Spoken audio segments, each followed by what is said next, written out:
Hi అండి, welcome to ఐకేల్ kitchen. ఎలా ఉన్నారు? బాగున్నారా? నేనైతే చాలా చాలా బాగున్నాను. ఈరోజు వీడియో ఏంటంటే ఆల్రెడీ మీరు చూస్తున్నారు కదా, ములక్కాయ పాలకూర అండి. అది ఎలా చేయాలి ఏంటి, నేనైతే ఎలా చేస్తాను నా స్టైల్లో ఒకసారి చూపిస్తాను, చూసేయండి. ఇదిగోండి, దాకా పెట్టుకోండి. అంటే మేము దాకలనే అంటాం, నేను ప్రతి వీడియోలో చెప్తాను కదా మీకు. పొయ్యి మీద ఒక దాకా పెట్టుకోండి. తర్వాత దాంట్లోకి కూరకి సరిపడా ఆయిల్ పోసుకోండి. నేనైతే కనుక 2 స్పూన్ల ఆయిల్ పోస్తున్నాను. ఇదిగోండి, 2 స్పూన్ల ఆయిల్ వేసాను. నేను చేసే ఈ కూరకైతే నాకు ఈ ఆయిల్ సరిపోతుందండి. ఇంకా మీకు కొంచెం ఎక్కువగా చేసుకుంటున్నాం అనుకుంటే కనుక ఇంకొంచెం ఎక్కువ ఆయిల్ వేసుకోండి. ఇంకొక విషయం అండి, ఈ ములక్కాయ పాలకూరకి ఉల్లిపాయలు నేను ఎప్పుడైనా సరే కానీ ఉల్లిపాయలు చాలా తక్కువ వాడతానండి. మ్యాక్సిమం తక్కువే వాడతాను. లేకపోతే కొన్ని వంటల్లో అయితే ఉల్లిపాయ వేయకుండానే చేస్తాను. కానీ ఈ ములక్కాయ పాలకూరకి మాత్రం కంపల్సరీగా ఉల్లిపాయలు అనేవి ఎక్కువగా తీసుకోవాలి. అంతే. ఈ సైజు ఉల్లిపాయలు రెండు అంటే ఇదిగోండి, ఈ సైజు ఉల్లిపాయలు 2 ఉల్లిపాయలు తీసేసుకోండి. అంటే ముక్కలు ఇట్లా, ఇదిగోండి నేను చూపిస్తున్నా చూడండి, ఇన్ని ముక్కలు రావాలన్నమాట. ఇలా ఎక్కువగా కావాలి. ఈ ఉల్లిపాయ పాలకూరకు మాత్రం ఉల్లిపాయలు మాత్రం ఎక్కువే పడతాయి. ఇదిగోండి, ఆయిల్ కాగుతుంది. ఇదిగోనండి, ఆయిల్ వేడెక్కింది. వేడెక్కిన తర్వాత ఉల్లిపాయలు, ఇదిగోండి ఉల్లిపాయలతో పాటుగా కరివేపాకు, ఇవి 2 కూడా చక్కగా మగ్గనివ్వాలండి. ఇట్లా బాగా మగ్గాలి.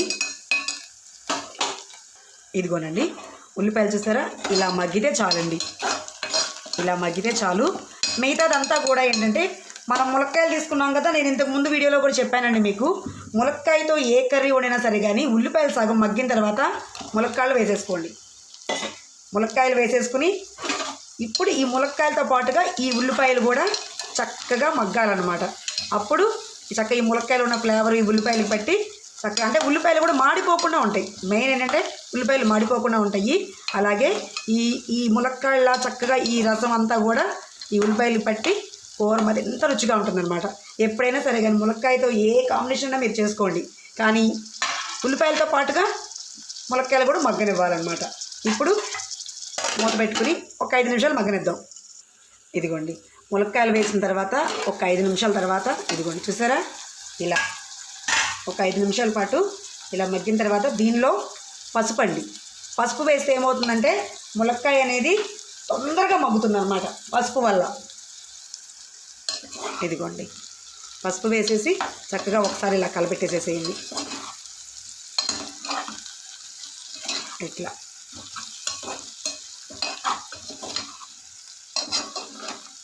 ఇదిగోండి, అన్నిటికీ పెట్టేసింది కదా పసుపు. ఇప్పుడు చక్కగా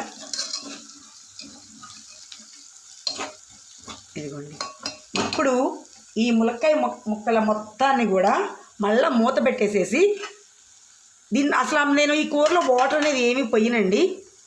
ఏం పోస్తాను అంటే మీకు చెప్పాను కదా, ములక్కాయ పాలకూర అని చెప్పాను, పాలు పోసి ఉడకబెడతాను. అది ఎప్పుడు పోస్తాను, ఎట్లా పోస్తానని మీకు నేను చూపిస్తాను. ఇప్పుడైతే మటుకు ఈ ములక్కాయ ముక్కల్ని చక్కగా పసుపు వేసిన తర్వాత మూత పెట్టేసి ఒక్క 10 నిమిషాల పాటు సిమ్లోనండి, స్టవ్ అనేది చాలా సిమ్లో పెట్టుకోండి. సిమ్లో పెట్టుకుని ఒక 10 నిమిషాల పాటు అలా మగ్గనిస్తూనే ఉండాలి. చాలా సిమ్లో పెట్టుకోండి. ఇదిగోనండి, ములక్కాయ ముక్కలు వేసి ఒక 10 నిమిషాలు అవుతుంది. ఇదిగోండి చూసారా ఎంత చక్కగా మగ్గిపోయినాయో. ఇదిగోండి ఇదిగోండి చూసారా, ఉల్లిపాయలు చక్కగా వేగినవి, మాడిపోకుండా చక్కగా వేగేయి. ప్లస్ ములక్కాయ ముక్క కూడా చూసారా, ఇదిగోండి ఇలా అంటే ఇదిగోండి ఇలా అంటే ఊడిపోతుంది. పసుపు వేయటం వల్ల ఈ ఉల్లిపాయలతో పాటు మగ్గించడం వల్ల ములక్కాయలు కూడా వాటర్ పోయాల్సిన అవసరం లేదండి, చక్కగా మగ్గిపోతాయి. ఇప్పుడు ఈ టైంలోనే కారం, ఈ కూరకు మాత్రం అండి కొంచెం కారం ఉప్పు ఎక్కువే పడతాయి. ఎందుకు అంటే పాలు పోస్తాం కదా, పాలు పోసినప్పుడు ఏమవుతుందంటే ఆటోమేటిక్గా కూర చప్పదనం వచ్చేస్తుంది అనమాట. ఎంత కారం వేసినా కానీ చప్పదనంగా ఉంటుంది. అందుకని మామూలుగా అయితే నేను 1 స్పూనున్నర కారమే వాడతాను. అట్లాంటిది ఇది 2 స్పూన్లు వేస్తున్నాను అనమాట. ఈ పాలకూరలో కొంచెం అంత కారం పడుతుంది. మనం ఎంత పచ్చిమిరకాయలు వేసినప్పటికీ కూడా కొంచెం అంత కారం పడుతుంది. ఇప్పుడు దీంట్లోనే ఉప్పు కూడా అండి.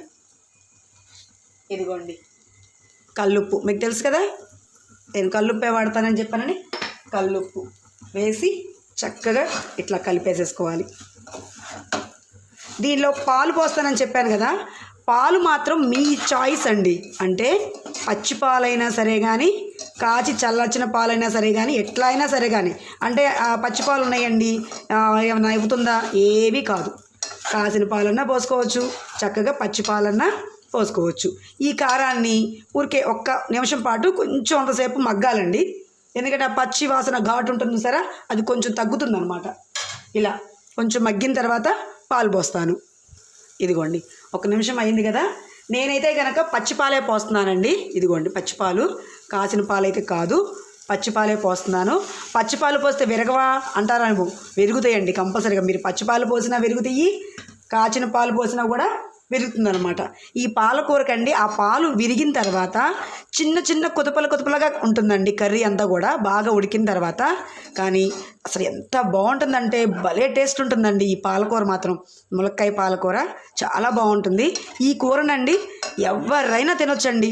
అంటే కొంతమంది కొంచెం హెల్త్ ఇష్యూస్ ఉన్న వాళ్ళు ఎవరన్నా ఉంటారు కదా, అంటే లేదా ఫీవర్ వచ్చింది, లేదంటే మాకు ఇలా జ్వరం వచ్చింది, దగ్గు జలుబు, లేదంటే ఇంకోటి ఎట్లాంటిది ఉన్నా సరే కానీ ఈ ములక్కాయ పాలకూర ఎలాంటి వాళ్ళని తినొచ్చు అనమాట. ఎట్లాంటి వాళ్ళని తినొచ్చు. ఆరోగ్యానికి ఆరోగ్యంగా ఉంటుంది, నోటికి మాత్రం భలే రుచిగా ఉంటుంది, చాలా చాలా రుచిగా ఉంటుంది అనమాట.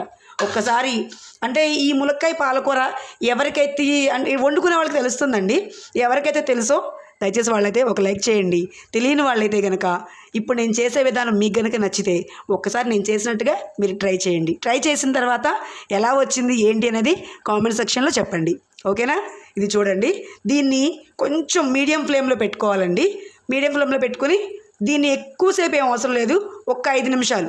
ఎందుకంటే అంటే 5 నిమిషాలే కదా, మీరు పచ్చిపాలు పోసారు కదా, మరుగుతాయా లేదా అని డౌట్ మీకు రావచ్చు. ఖచ్చితంగా మరిగిపోతాయండి పాలైతే, ఏవి పచ్చివాసన అయితే ఏమీ రాదు. ఎందుకంటే ఆల్రెడీ ఈ ములక్కాయలు ఉల్లిపాయలు శుభ్రంగా చక్కగా వేగి మగ్గి ఉన్నాయి కదా, ఆ పాలు పోసినప్పుడు సగం దాంట్లోనే మరిగినట్టు అయిపోతుంది.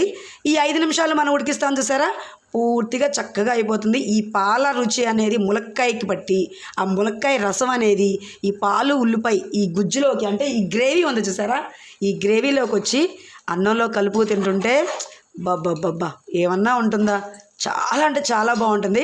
ఒకసారి ట్రై చేయండి. అంటే నేను అబ్బబ్బా అని చెప్పానని కాదు, మీరు తిన్నారంటే మీరు కూడా అబ్బబ్బబ్బా అనాల్సిందే, అంత టేస్టీగా ఉంటుందన్నమాట ఈ కూర. ఓకేనా?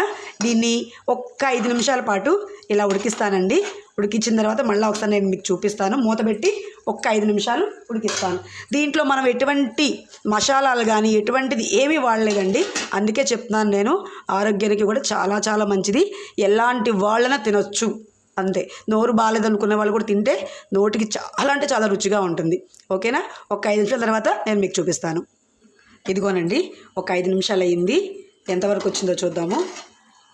ఇదిగోండి, చూసారా, ఇలా ఆయిల్ అంతా పైకి తేలిపోయింది చూసారా, చక్కగా ఈ ఆయిల్ అంతా చక్కగా పైకి తేలిపోయింది చూసారా, అంటే కూర రెడీ అయిపోయినట్టేనండి. ఒకసారి నేను చూపిస్తాను మీకు. ఇదిగోండి, చూసారా, ఇలా దగ్గర పడిపోయింది చూసారా, కూర అంతా ఇట్లా చక్కగా ఇలా దగ్గర పడింది. ఇలా ఉన్నప్పుడు మాత్రమే స్టవ్ ఆఫ్ చేసేసుకోండి. ఎందుకు అంటే ఇది కొంచెం చల్లారింది అనుకోండి, ఇంకొంచెం చిక్కబడుతుంది అనమాట. ఇంకొంచెం చిక్కబడితే కనుక టేస్ట్ బాగుంటుంది. ఇంకా కొంచెం థిక్ అయింది అనుకోండి, మరి ములక్కాయకి అతుక్కుపోయినట్టు ఉంటుంది. ఇదిగోండి కొత్తిమీర, కడిగి పెట్టుకున్న కొత్తిమీర అనమాట. కొత్తిమీర అంటే ఉన్నవాళ్ళు వేసుకోండి, లేదు అనుకుంటే కనుక కొత్తిమీర లేకపోయినా బాగుంటుంది, కానీ కొత్తిమీర ఉంటే కనుక ఇంకా బాగుంటుంది అనమాట. ఇంకొంచెం రుచిగా ఉంటుంది ఈ ములక్కాయ పాలకూర అనేది. చూసారా, ఇంతేనండి. ఇదిగోండి, నేనైతే స్టవ్ ఆపేస్తున్నాను. ములక్కాయ పాలకూర రెడీ. ఎలా ఉంది? నచ్చిందా మీకు? చూసారా, అయిపోయింది. ఈ వీడియో కనుక మీకు నచ్చినట్టయితే కనుక ప్లీజ్ లైక్ చేయండి, షేర్ చేయండి, సబ్స్క్రైబ్ చేసుకోండి.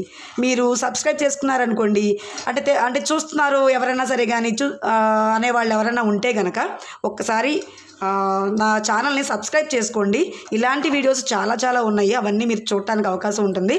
ఇంకేంటంటే నేను ఏది పెట్టినా సరే అంటే ఏ వంట పెట్టినా సరే కానీ ఫస్ట్ నోటిఫికేషన్ మీకే వస్తుందన్నమాట. ఓకేనా? బాయ్ అండి.